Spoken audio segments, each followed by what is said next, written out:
بسم اللہ الرحمن الرحیم۔ السلام علیکم ورحمۃ اللہ وبرکاتہ۔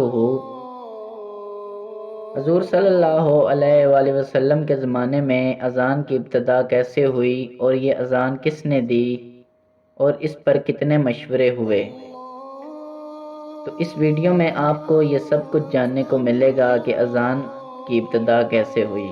ویڈیو لاسٹ تک دیکھیے گا، اور اگر آپ میرے چینل پر نئے ہیں تو چینل سبسکرائب کر دیں، ساتھ بیل آئیکن کو دبا دیں تاکہ آپ کو میری ہر آنے والی نئی ویڈیو مل سکے۔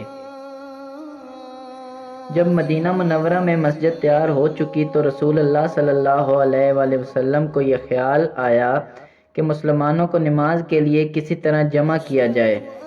آپ نے اپنے اصحاب کرام سے مشورہ کیا۔ ظاہر ہے کہ ایک وقت اور ایک مکان میں اجتماع بغیر اعلان و آگاہی کے نہیں ہو سکتا، اس لیے صحابہ کرام رضی اللہ عنہ نے اعلام کے لیے کئی طریقے پیش کیے۔ بعض نے کہا کہ آگ روشن کر کے اونچی کر دی جائے، مسلمان اسے دیکھ کر جمع ہو جایا کریں گے۔ حضور صلی اللہ علیہ وآلہ وسلم نے بوجہ مشابہت مجوس اس طریقہ کو پسند نہ فرمایا۔ بعض نے قانوس تجویز کیا، مگر بوجہ مشابہت نصاری یہ تجویز رد کر دی گئی۔ اس طرح بوگ کو بوجہ مشابہت یہود پسند نہ کیا گیا۔ حضرت عمر فاروق رضی اللہ عنہ نے یہ مشورہ دیا کہ ایک شخص کو نماز کے وقت بغرض اعلان بھیج دیا جائے۔ اس پر رسول اللہ صلی اللہ علیہ وآلہ وسلم نے حضرت بلال سے فرمایا کہ اٹھ کر نماز کے لیے ندا کر دے۔ چنانچہ حضرت بلال یوں ندا کر دیا کرتے تھے: الصلاۃ جامعہ۔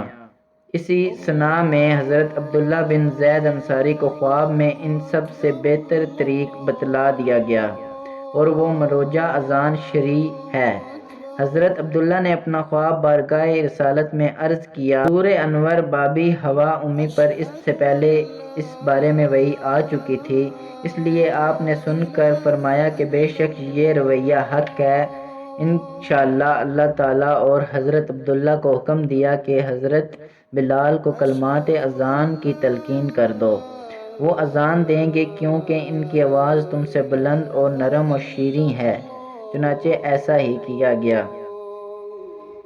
تو اس کے بعد حضرت بلال رضی اللہ عنہ نے اذان دینا شروع کر دی۔